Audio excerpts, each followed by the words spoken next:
Well, hello there. How is everyone? You amazing, beautiful, wonderful people. It's me. It's Harsh. It's Saturday. You're looking absolutely amazing. I feel slightly more human than yesterday. Yesterday was what we commonly call in the trade an absolute bastard of a day. But anyway, I'm here. I'm still alive, and we're in the property, albeit we're still doing stuff. There's stuff to be done. But you will see that I have now got lampshades. Someone did point out yesterday you could have put lampshades up. How do I do the finger thing? There. So I do have them up. For now, it's been a nightmare. Anyway, subscribe to the channel if you're not already subscribed to the channel, and like the video. You might not like it, but just do something nice. It's nice to be nice, and it will make me happy. And I've been working very hard over the last few weeks. Didn't think I was going to make it. I know. Violins. What are we talking about in this video? We're talking about a doc, right? Because there's been some things that have been pointed out in this doc that blows your mind. Because I'm kind of getting to the point where I'm a bit fed up of people being kind of protected. And if you try and say anything, you know, to raise any questions on certain people around the Idaho 4 case, people lose their shit. Right? But this is the doc. Now we're going to go to this section here, facts. But the doc is the order on states, motions in limine RE, the text messages, and 911 call.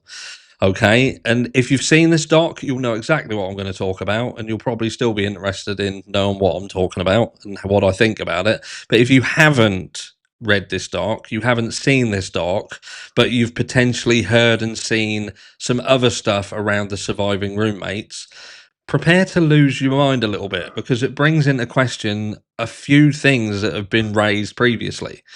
And I've seen this being discussed on like Facebook groups, and people have literally kicked off at people pointing this out to the point where they've said, right, I've had enough. I'm leaving this group. I can't take it anymore.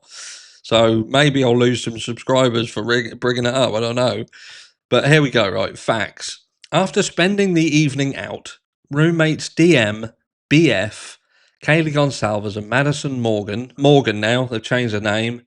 Don't know who Madison Morgan is, but someone returned to their home at 1122 King Road in the early morning hours of November 13th.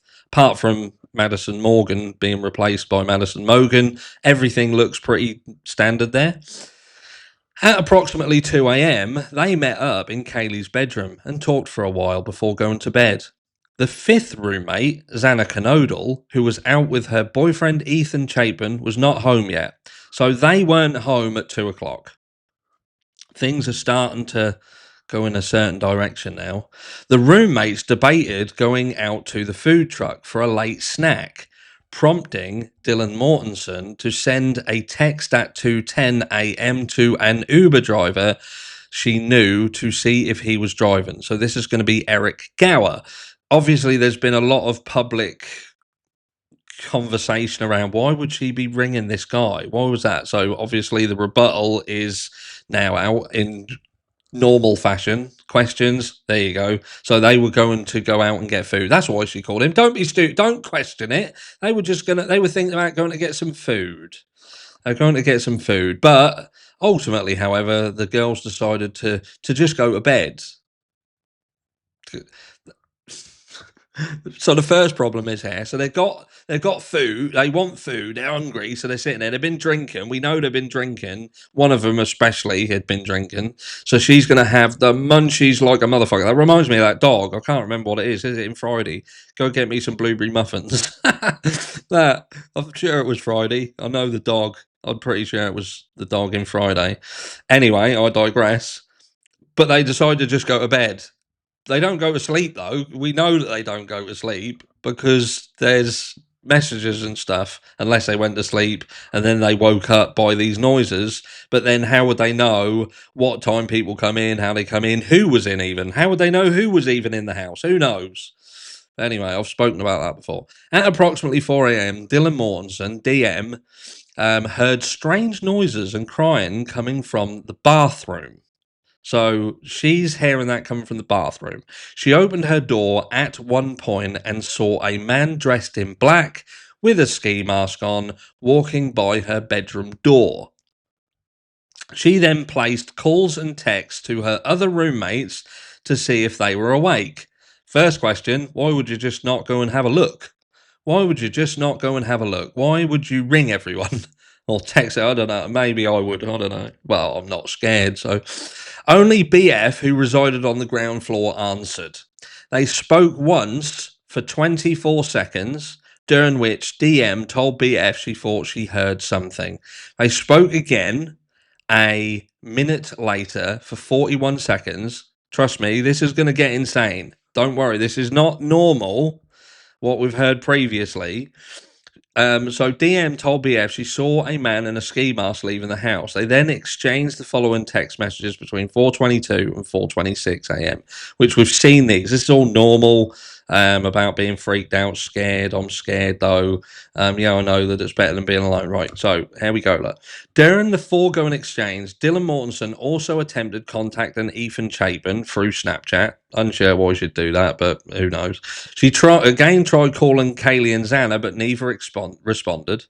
Exchange, blah, blah, blah. Then exited her room and began running towards BF's bedroom. Why the fuck are you running? Why are you running? And if you're going to run, why are you running to another? Why at this point are you not contacting 911 if you're getting into this position where you're fucking, you think someone's in the house or been in the house, you can't get hold of anyone and you're running, but this is going to get worse. This is going to get worse, right? So check this out. On her way, she noticed Xana lying on the floor of her bedroom with her head towards the wall and her feet towards the door. DM thought Xana was drunk, so why would you then not go to her then? You think she's drunk, you've tried to call everybody and no one's answering, and you've seen her laying in the doorway on the floor of a bedroom, or you can see her laying on the floor of a bedroom through the doorway, which, unless she's got X-ray fucking vision now, would suggest that the door is open. So the door is open.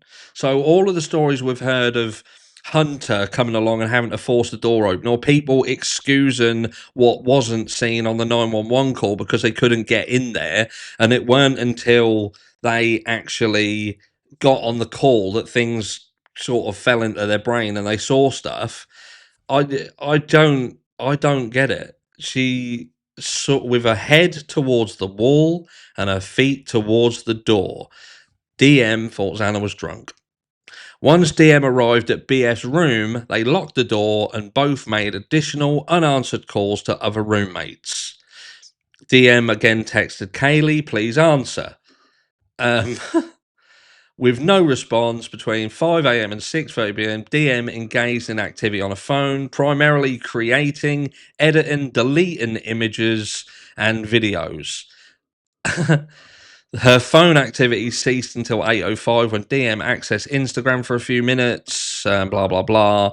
Instagram and communicated over Snapchat. She texted Madison, asking, are you up? She received no response. DM continued to act. So we've heard all this, right? But I just don't. We're going to go through these docs in full on Sunday. We're going to have a proper sort of dive on these docs because there's so much. But just taking one element of this into consideration is enough to screw every fucking piece of information up that we've had. And that is that she leaves her room, she goes by Xana's room and Ethan, and the fucking door's open, man. She can see into the room.